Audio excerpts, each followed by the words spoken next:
सी language की आज की इस क्लास में हम पढ़ेंगे nested if else. Nested if else मतलब if else if else. Okay, तो सबसे पहले इसके बारे में जानेंगे कि इफ एल्स होता क्या है, ये काम किस तरीके से करता है और इस ऐसी सिचुएशन कब आती है जब हमें इफ एल्स यूज करना होता है। तो एक नोट लिखा है मैंने, पहले ये नोट पढ़ेंगे। जैसे कि इफ एल्स ओके, मतलब nested if is use when we have multiple condition to check. जैसे कि जब हमारे पास में मल्टीपल कंडीशंस हो, okay, multiple conditions. If else हम कब यूज करते हैं, जब हमारे पास में कंडीशन कुछ ऐसे हो, ओके, जैसे कि true false fail pass, okay, कुछ इस तरह की कंडीशन हो। मतलब एक ट्रू होगी तो सेकंड फॉल्स होगी, ओके, सेकंड फॉल्स होगी तो पहले ट्रू होगी। अगर इस तरह की सिचुएशन हो तो उसके लिए यूज करेंगे इफ एल्स, ओके। और अगर मल्टीपल कंडीशन हो तो उसके लिए यूज करेंगे नेस्टेड इफ एल्स, ओके, मतलब इफ एल्स, ओके। तो इस सेम सिचुएशन को हम मल्टीपल इफ से भी सॉल्व कर सकते हैं, बट मल्टीपल इफ से अगर हम सॉल्व करेंगे तो उसका थोड़ा सा काम करने का तरीका अलग होता है और नेस्टेड इफ एल्स का काम करने का तरीका थोड़ा सा अलग होता है। तो फिलहाल हम पढ़ेंगे इफ एल्स, ओके। तो nested if else is use when we have multiple condition to check, okay. there is if condition, okay, there is if condition clear for first condition।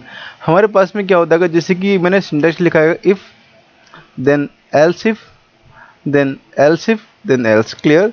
तो ये अगर हमें पहली कंडीशन देनी होती है तो उसके लिए आप लगाएंगे if then फर्स्ट कंडीशन देंगे, ओके। अगर वो फर्स्ट कंडीशन होती है सेटिस्फाई तो ये दोनों जो स्टेटमेंट है वो स्टेटमेंट आपकी एग्जीक्यूट होंगी, मतलब प्रिंट होंगी, जो भी होना है वो होंगी, ओके। मान लीजिए अगर ये पहली कंडीशन फॉल्स होती है तो कंट्रोल जाएगा else if, okay. Second condition लिखने के लिए आपको लिखना होगा एल्स इफ। क्या लिखना होगा? Else if, okay. Second condition या थर्ड कंडीशन या फोर्थ या फिफ्थ जितनी भी कंडीशंस होंगी उसके लिए आपको लिखना होगा else if else if else if else if, clear, okay. और इफ एल्स में एल्स पार्ट भी होता है। मान लीजिए अगर कोई भी कंडीशन मैच नहीं होती, ओके, जैसे कि मैंने लिखा है इसमें there is also else part, if any condition does not match then else part executed, okay. मान लीजिए अगर हमने जो भी कंडीशन दी है अगर वो कंडीशन मैच नहीं होती, मान लीजिए कंडीशन 1 भी मैच नहीं हुई और कंडीशन 2 भी मैच नहीं हुई और 3 भी मैच नहीं हुई, तो कंट्रोल ऑटोमेटिकली एल्स वाले पार्ट में आएगा और एल्स वाले पार्ट में जो भी स्टेटमेंट लिखा है वो आपका एग्जीक्यूट होगा और अगर प्रिंट होना है तो प्रिंट होगा, क्लियर। आई होप आपको ये समझ में आ गया होगा। तो एक सिंपल इसका मैं आपको एक प्रोग्राम लिख के दिखाता हूँ, तो स्टार्ट करते हैं। Has include stdio.h void main and एक वेरिएबल लिया हमने इफ। पहले क्या करेंगे, एक नंबर ले लेंगे, print F enter your choice, okay. Scanf ले लेंगे आप, देन %d और जो भी चॉइस हम डालेंगे उसको हम वेरिएबल ए में होल्ड करवा लेंगे। देन चेक करेंगे इफ हमने वेरिएबल ए में जो भी होल्ड किया है अगर वो एक के इक्वल है, मान लीजिए उसमें एक है, तो प्रिंट करेंगे आप 1, क्या प्रिंट करेंगे आप 1, क्लियर। और मान लीजिए कंडीशन मैच नहीं होती तो सेकंड कंडीशन में आएगा, तो मैं लिखूंगा एल्स इफ,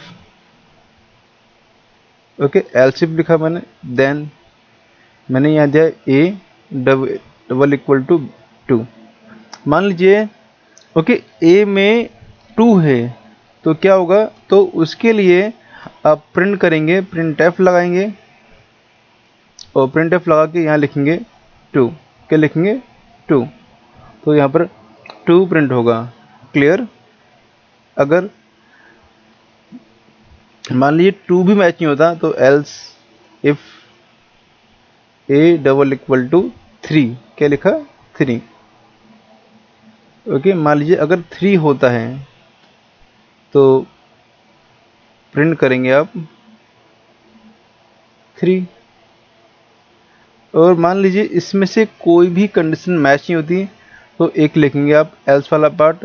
एल्स वाला पार्ट क्या होता है, अगर ना कंडीशन 1 ना कंडीशन 2 और 3 तीनों में से कोई भी कंडीशन मैच नहीं होती तो कंट्रोल आपका ऑटोमेटिकली एल्स वाले पार्ट में जाएगा और एल्स वाले पार्ट में जो भी लिखा है वो प्रिंट होगा। प्रिंट एफ लिखा मैंने और लिखा मैंने यहाँ पर बाय, क्या लिखा बाय, तो आपका यहाँ पर बाय प्रिंट होगा। बाय कब प्रिंट होगा, ओके जब कंट्रोल आपका याली कंडीशन भी मैच ना हो और याली भी मैच ना हो और याली भी मैच ना हो और याली भी, मतलब इन तीनों में से कोई भी मैच ना हो तो वो आपका यहाँ पर आएगा और एग्जीक्यूट होगा और प्रिंट होगा बाय। तो मैं इसको करवाता हूँ एग्जीक्यूट। एग्जीक्यूट में आएंगे, देन कंपाइल एंड रन में करेंगे। ओके ये क्या आ रहा है यहाँ पर, एरर आ रहा है, 1 मिनट स्पेस देना है, यहाँ पर स्पेस दे देंगे बस, ठीक।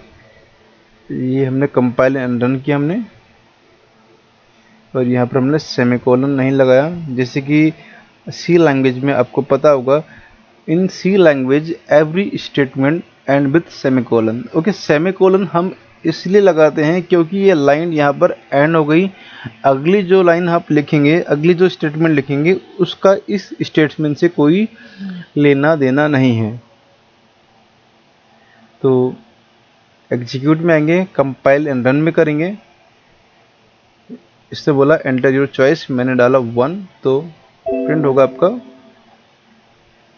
1, ओके 1 प्रिंट होगा, क्लियर। अगेन